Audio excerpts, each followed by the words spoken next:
Assalamualaikum.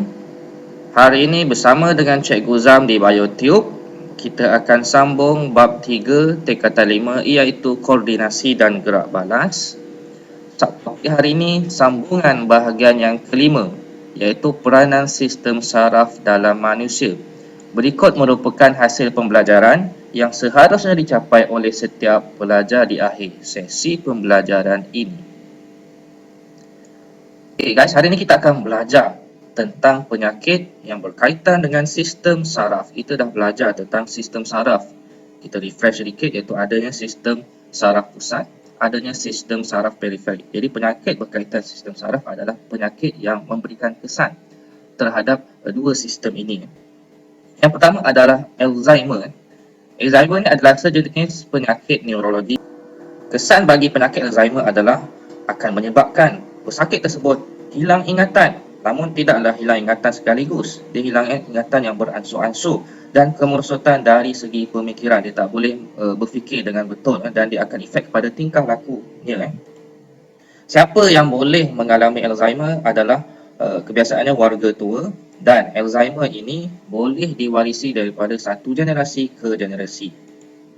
Kita lihat keadaan otak bagi pesakit Alzheimer di sini mengalami sel-sel saraf yang mengalami pengecutan berbanding sel-sel ataupun tisu-tisu saraf bagi orang yang sihat, yang normal.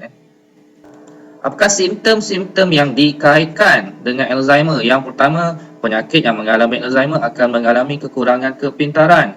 Dia akan mengalami hilang ingatan dan fikirannya agak bercelaru. Dia tak boleh nak memberikan tumpuan sepenuhnya terhadap aktiviti yang dia lakukan walaupun aktiviti rutin, dan sekaligus apabila aktiviti rutin tu dia tak boleh nak jalankan, dia akan menghilangkan kebolehan untuk menguruskan diri. Even aktiviti rutin sekalipun menjadi masalah yang besar pada pesakit Alzheimer ni. Apakah puncanya? Yang pertamanya penyusutan tisu-tisu otak, tisu-tisu sel saraf. Kemudian kekurangan rembesan asetilkolina iaitu sejenis neurotransmitter yang mana dirembeskan di otak. Okey, apakah antara faktor risiko bagi orang yang mana membolehkan dia menghidapi Alzheimer? Okey, yang pertamanya berumur lebih daripada 65 tahun. Kebanyakan pesakit adalah mengalami Alzheimer ni simptom-simptom apabila selepas berumur 65 tahun kebanyakannya. Kemudian keduanya kita lihat sejarah keluarga. Apabila ada sejarah keluarga, contohnya daripada generasi ke generasi yang lain, ada ayah. Jadi ayah tersebut boleh memindahkan genetik yang berkaitan dengan Alzheimer ni kepada anak-anaknya. Okey, ini dikatakan sebagai pewarisan genetik. Dan kalau individu tersebut adalah Down syndrome. Down syndrome ni adalah masalah genetik yang mana seseorang tersebut mengalami lebihan kromosom pada susunan kromosom yang ke-21. Trisomy 21 dipanggil Down syndrome. Jadi dia juga sebenarnya boleh menghidapi Alzheimer. Okey, unhealthy lifestyle sebagai contoh, ada kebarangkalian orang yang menghidapi diabetes mellitus boleh menghidapi Alzheimer di lanjut usianya. Ataupun pengambilan nutrisi yang tidak baik untuk badan, sebagai contoh merokok, sebagai contoh pengambilan minuman yang beralkohol sebagai amalan minuman. Jadi ini tidak baik. Ataupun previous head trauma, maksudnya ada kecederaan pada kepala ataupun terasing, terkurung daripada bercampur gaul dengan komuniti, sama ada secara sengaja ataupun tidak secara langsung lah, sama ada dia sendiri yang mengasingkan ataupun dia terasing kerana dipulau dan sebagainya. Yang kedua adalah penyakit Parkinson. Parkinson ni adalah penyakit penyusutan sistem saraf pusat, masih lagi berkaitan dengan sel-sel neuron, yang mana kesannya adalah berkaitan dengan kelemahan otot. Kesan yang pertama adalah dia akan melibatkan masalah gangguan kebolehan yang berkaitan dengan motor, maksudnya pergerakan otot-otot. Yang kedua, pergerakan yang bukan motor, yang tidak berkaitan dengan otot, yang berkaitan dengan proses sebagai contoh pemikiran, tingkah laku, deria, homeostasis sebagai contoh proses perpeluhan ataupun proses pencernaan dan juga rasa sakit-sakit pada badan. Ini antara kesan penyakit Parkinson pada pesakit tersebut. Siapa warga tua boleh menghidapi Parkinson? Jangan risau ke? Tak. Memang kena risau sebab kita semua akan tua kalau kita tak mati waktu muda kan. Dan satu lagi, Parkinson tidak seperti Alzheimer. Parkinson ni tak boleh diwarisi. Simptom bagi Parkinson antaranya tremor ataupun pergerakan menggeletar terutama pada anggota lengan, tangan, pada rahang, muka dan juga kaki. Otot menjadi lemah dan kemudian ada masalah dari segi keseimbangan badan. Bila jalan tu terhuyang-hayang, perlukan bantuan dan sokongan. Antara punca bagi penyakit Parkinson ni adalah kekurangan rembesan dopamin di otak. Kita lihat di gambar ini adalah rembesan dopamin bagi orang yang sihat, yang normal. Dan di sebelahnya adalah rembesan dopamin bagi pesakit Parkinson. Kita lihat di sini ada kekurangan rembesan. Dan yang kedua adalah arteri cerebrum bagi pesakit Parkinson ini mengeras, menyebabkan otot menjadi keras dan lemah dan masalah koordinasi serta keseimbangan badan.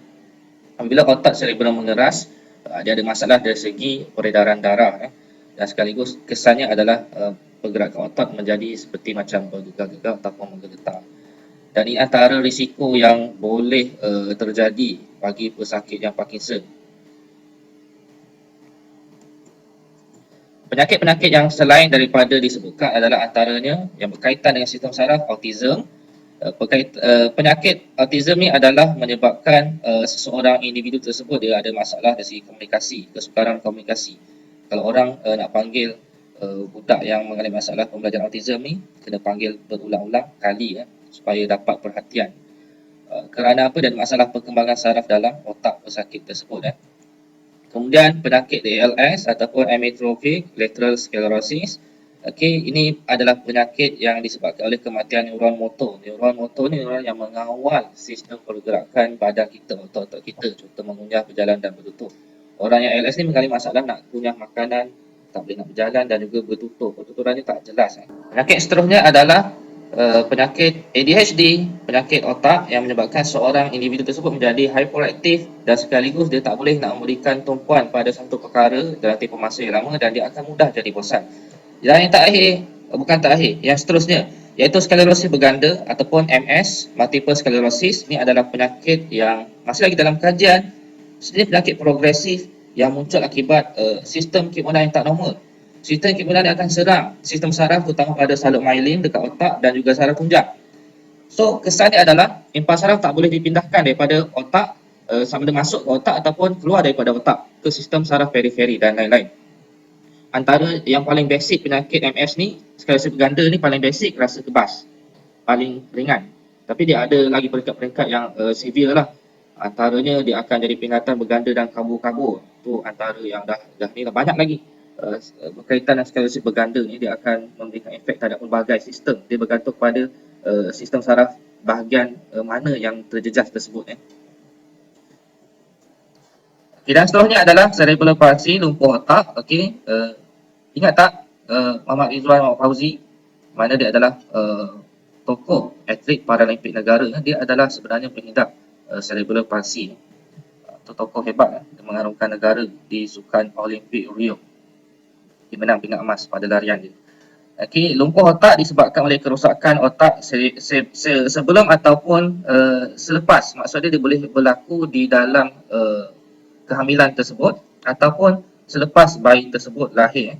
Dan juga ada studi yang menunjukkan mungkin berlaku semasa kanak-kanak tersebut berumur di antara 3 hingga 5 tahun. Sebab tu waktu hamil, waktu selepas bersalin sehingga kanak-kanak tersebut berumur 5 tahun ni adalah waktu yang sangat crucial, sangat penting untuk kita jaga perkembangan. Penyakit ini menyebabkan kegagalan pada otak yang sekaligus menyebabkan keupayaan motor dan pergerakan badan tu tak boleh berfungsi dengan sempurna. Dan seterusnya adalah epilepsi. Orang kata epilepsi ni sawan. Tapi sebenarnya tak semua sawan boleh dikategorikan sebagai epilepsi. Kalau sawan yang berulang-ulang lebih pada 2-3 kali, confirm itu adalah epilepsi. Kalau baru sekali sawan, tak boleh nak dikategorikan sebagai epilepsi. Yang mana epilepsi ni adalah satu penyakit yang disebabkan aktiviti yang tak normal, sangat luar biasa yang berlaku di bahagian tertentu otak. Yang mana dia menyebabkan sel-sel saraf dirangsang untuk mengeluarkan isyarat yang super luar biasa. Orang ada epilepsi ni, dia akan mengalami keadaan yang dia tak sedarkan diri. Dan juga otot dia menjadi kejang. Jadi ini antara penyakit-penyakit bagi sistem saraf yang kamu kena belajar dalam sesi pembelajaran kali ini. Kita jumpa lagi pada sesi yang akan datang bersama Cikgu Zam di BioTube.